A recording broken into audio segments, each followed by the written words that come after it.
Bom dia, pessoal. Vamos então dar início à nossa segunda aula da semana de História, falando sobre Revolução Russa, tá? Eu montei para vocês um resuminho aqui, né, no meu celular sobre a Revolução Russa. E aí a gente vai trabalhar agora, de fato, os antecedentes dessa revolução, porque a revolução ela vai acontecer a partir do ano de 1917. Só que até chegar lá, a gente tem muita coisa acontecendo, muitas revoltas sociais acontecendo que são importantes a gente, né, destacar. Primeiramente, a gente tem que falar, quando a gente fala da Rússia, né, de antigamente, a gente tem que destacar a questão do governo monárquico absolutista que estava no poder nesse momento, tá? Esse governo monárquico absolutista, ele era chamado de czarismo, tá? O rei era chamado de czar. É a mesma coisa que os reis que a gente viu na Inglaterra, que a gente viu na França, que a gente viu nos outros lugares. Mas ele tinha uma nomenclatura diferente. Então, o czar, ele estava no poder há muito tempo, assim como a sua família, né? Um poder hereditário. E tinha um governo extremamente autocrático, ou seja, ele mandava, ele decidia todos os setores da sociedade, religião, sociedade, economia, né, enfim.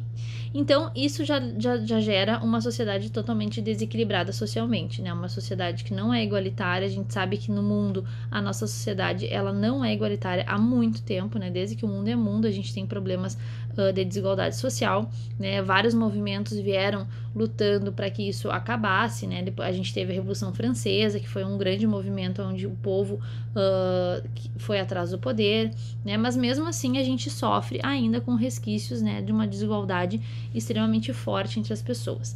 Essa desigualdade ela vai ficar mais explícita na Rússia em razão da divisão agrária, né? A gente tinha grandes extensões de terra, né, os chamados latifúndios, onde poucas pessoas é que tinham poder sobre essa terra.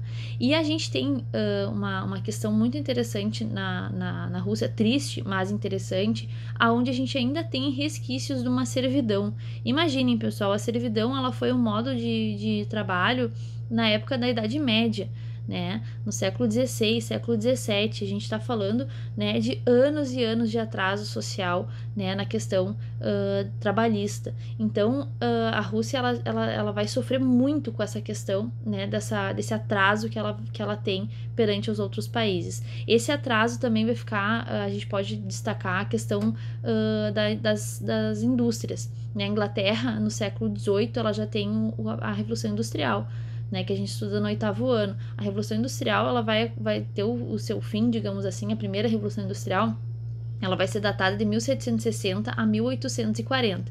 Então, imaginem só, para 1840 a 1905, a gente tem 65 anos de atraso, né? Atraso de um governo onde não investe numa indústria, não investe numa questão trabalhista mais igualitária para os seus, né, operários, enfim.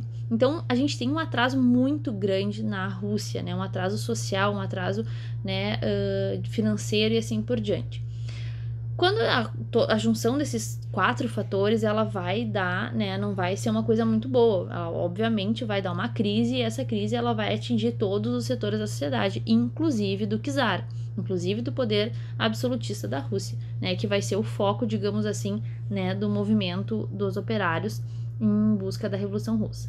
Então agora a gente vai trabalhar a questão dos antecedentes e a gente vai ter um fator muito interessante que é a guerra com o Japão, que vai ocorrer em 1904 a 1905. Essa guerra contra o Japão, ela foi em razão de alguns territórios, né? O mais conhecido desses territórios é a Manchúria, é um território que talvez tivesse alguma importância financeira para a Rússia e também para o Japão, e por isso eles entraram em conflito. Mas é um território que talvez não fizesse tanta diferença assim para, né, como é que eu vou dizer assim, se a gente for medir a importância, né, da luta pela Manchúria e a luta, né, o que vem depois, as consequências foram muito grandes em razão dessa guerra que ocorreu com o Japão. Quando a gente fala, né, de um país que tem todos esses problemas aqui, né, todos esses setores antiquados da sociedade, política antiquada, economia em crise, sociedade totalmente desigualitária, e a gente tem um cenário de guerra, é muito complicado, né, a gente dar razão, digamos assim, para a pessoa que está no poder, né? Então as pessoas elas vão começar a fazer o quê? A gente vai ver levantes sociais, né, as pessoas vão começar a se enfurecer contra as desigualdades sociais, vão começar a perceber que muitas pessoas têm poder na mão, têm dinheiro na mão, e esse dinheiro não é dividido, né? A gente vai ter greves, a gente vai ter também a questão do governo antiquado, que é um governo monárquico, né? A gente já existe muitos países no mundo que são governos democráticos ou republicanos, então a sociedade vai começar a perceber que ela também quer ter esse papel na escolha do seu governante, e aí a questão da sociedade estagnada financeiramente, que eu comentei com vocês antes, né, da desigualdade perante Inglaterra, França, enfim, que são países que já existem uma indústria, né, praticamente formada. Né, até mesmo os Estados Unidos, que recém tinha se tornado independente, né, recém eu digo porque, né, falando de história, quando a gente fala, sei lá, 50 anos é como se fosse ontem. Tá? Mas os Estados Unidos também já está num desenvolvimento econômico muito forte, né?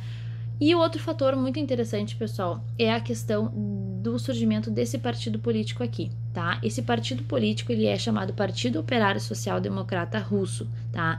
É uma organização revolucionária, onde ele queria juntar todas as opiniões contrárias ao czar, né, em um partido único, tá? Então, basicamente, se a gente for, né, dialogar sobre isso, a gente vai ter toda a população que é contrária ao governo do czar, né, junto num partido só, tá? É muito interessante, por quê? Porque é a junção de toda a população em um partido só. Obviamente isso não vai funcionar, né, gente? A gente sabe que as pessoas, os pensamentos são múltiplos, né? Cada um tem a sua opinião, cada um tem a sua visão de mundo, então isso aí vai funcionar até um certo momento. Depois a gente vai ver que não vai funcionar e que vai ocorrer uma divisão entre eles, mas enfim.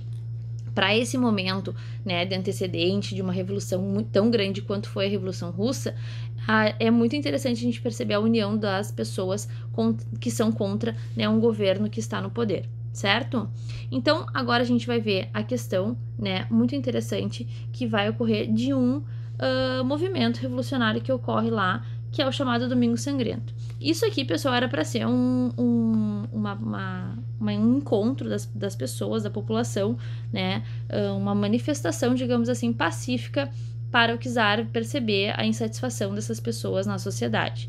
Só que o que acontece? Esse episódio ele vai ser uma pequena carreata. A gente está falando da Rússia, um local frio, né? Um local onde a gente tem um inverno extremamente rigoroso. Às vezes as temperaturas marcam menos 30 graus, então graus negativos, enfim, é um local totalmente inóspito, né? Para quem tá com fome, quem tá com frio, quem não tem onde morar. Então as pessoas elas acabam realmente, né, se unindo para tentar mostrar para o czar que deve ocorrer uma nova divisão, seja ela de terra, seja ela, né, de dinheiro, uma melhoria na questão trabalhista também, né, sair dessa questão da servidão e sim uma questão de receber um salário, enfim, ter seus direitos assegurados.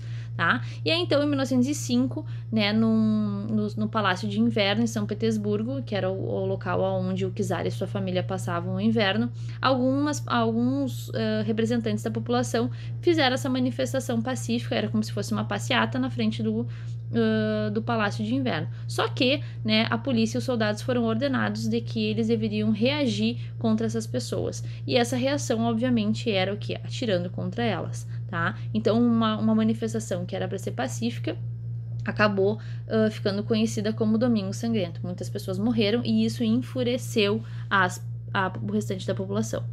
Levando esse enfurecimento da população, a gente vai ter a formação dos chamados sovietes, tá?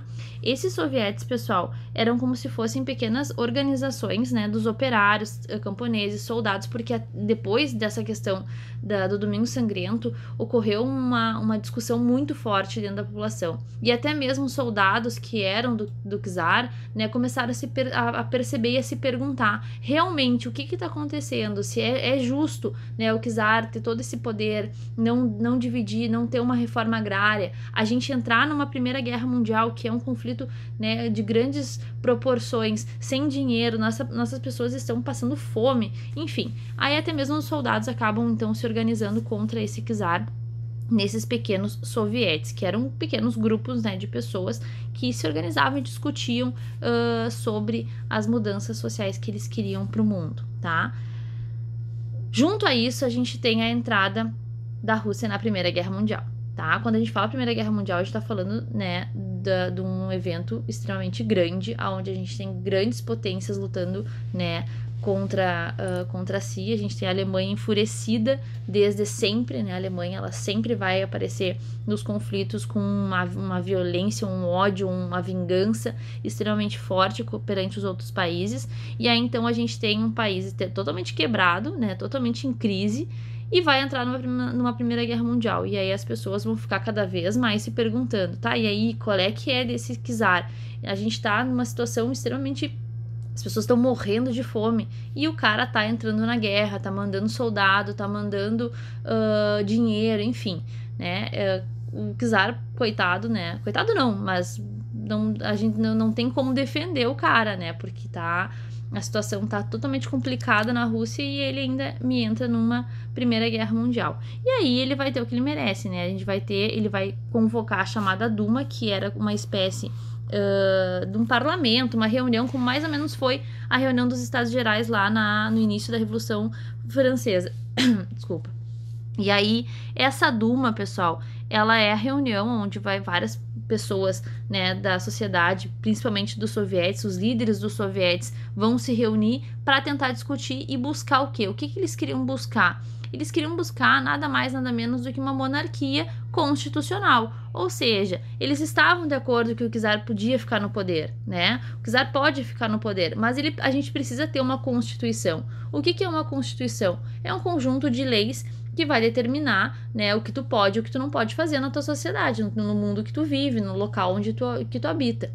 E o rei, então, ele acaba, né, percebendo que, na verdade, se ele criar essa monarquia constitucional, ele vai perder o poder. Assim como ocorreu com vários outros governantes no mundo, né? Se a gente estudar um pouco a história, a gente vai perceber, né, que vários reis que abriram brecha para a monarquia constitucional acabaram perdendo poder, porque daí sim as pessoas viram que a sociedade funciona muito melhor com lei do que com um rei mandando, né, o que bem entender. Certo? Então, o czar, ele vai dissolver a Duma, ele vai perceber que as pessoas estão extremamente, né, empoderadas e elas querem realmente, né, uma mudança. E aí é que a gente tem, né, a dissolução dessa Duma em 1907, e aí que as pessoas começam, né, a formar uma oposição real contra o czar, tá? Essa oposição real, pessoal, contra o czar vai ocorrer a partir do momento em que o Partido Operário Social Democrata Russo vai se dividir em mencheviques e bolcheviques, ou seja, ele vai se subdividir, né, vai ser dois grupos com opiniões diferentes, obviamente, já porque ocorreu essa divisão, e é aí que a gente vai ter, né, o surgimento das pessoas responsáveis pela Revolução Russa, que é o Trotsky, o Lenin, né, e o Stalin, né, que são os três principais personagens, digamos assim, dessa Revolução Russa, que vai acabar originando o primeiro país socialista do mundo, certo? Então, se a gente puder definir um conceito para a Revolução Russa, a gente pode colocar como uma série de eventos políticos, né, que acabaram derrubando o absolutismo monárquico, ou seja, o czarismo, o poder do czar lá na Rússia. E isso vai resultar, né, uma criação de uma união dos povos soviéticos. Por quê? Porque a Rússia até então ela era várias pequenas localidades, e aí depois com a Revolução Russa, né, no decorrer da Revolução Russa, que a gente vai ter essa união de todos esses territórios, formando aquela nomenclatura que a gente vai ver bastante ainda pela frente, que é o URSS, tá? A União das Repúblicas Socialistas Soviéticas. Certo, pessoal? Então, a aula de hoje era basicamente isso, era só mais ou menos para vocês entenderem o cenário russo antes da Revolução Russa, tá? E aí agora, nas próximas aulas, na semana que vem, a gente vai ver a Revolução de Outubro, né, que é chamada Revolução Vermelha, e a Revolução de Fevereiro, tá? Que são as duas revoluções, são divisões dentro da Revolução Russa, aonde um momento a gente vai ter o poder dos mencheviques e no outro momento o poder dos bolcheviques, tá? E aí depois a gente finaliza com o governo, né, a ditadura de Stalin lá na Rússia, certo? Então serão 3 vídeos, né, esse e mais 2, pra gente entender mais ou menos como é que vai funcionar a Rússia. Para daí sim a gente dar início ao nosso conteúdo da Primeira Guerra Mundial, tá? Que é muito massa. Tenho pra dizer pra vocês. Vocês vão adorar, obviamente, vocês já devem ter visto bastante coisa, mas é muito legal. E quem quiser, pessoal, mandar material, alguma coisa, alguma série que assistiu, algum filme que assistiu, pode mandar que eu vou assistir e vamos dividir com os colegas, certo? Beijo pra vocês, fiquem bem, fiquem em casa, qualquer dúvida me chamem no WhatsApp.